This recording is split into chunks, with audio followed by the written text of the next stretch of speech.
خاصة أننا درت جوج زيارات في جديدة على هذه النقطة بحد ذاتها. وكيف ما كتعرف هذه الميثاقة البرتغالية لا سيتي ان بورتوغيز سدات في 8 فبراير 2021 لأنها كان هناك إشكاليات في مجال ديال الترميم وكان تشكل خطر على المواطنات والمواطنين. ما بين 2019 و 2020 تم إنجاز دراسة تقنية أكدت وجود مشاكل على المستوى البناية ليتم إنجاز رفوعات طبوغرافية، وتكلفت الوزارة بمشروع التهيئة. ابتداء من يوليوز 2022 انطلقت المساطر الإدارية اللازمة لتنزيل الصفقة، وخلال بداية شهر يوليوز المقبل سيتم إعلان عن صفقة خاصة بالاستشارة الهندسية على أساس أن تنطلق صفقة أشغال وبداية إنجاز أشغال الترميم والتهيئة.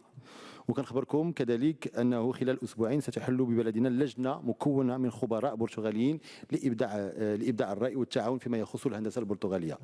اشتغلنا كذلك مع وزارة إعداد التراب الوطني والتعمير والإسكان والسياسة المدينة على مشروع ترميم وتأهيل الحي البرتغالي ككل، لأن كاين هناك إشكالية أخرى كيعيشوا الحي كله.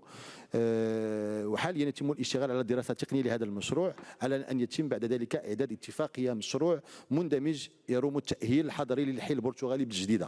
الهدف هو تأهيل هذه المعلومات التاريخية وإعطاء الحي البرتغالي جاذبية سياحية وخلق دينامية اقتصادية انطلاقا من هذا المكان التاريخي لساكنة مدينة جديدة بصفة عامة وحي البرتغالي بصفة خاصة. وشكرا.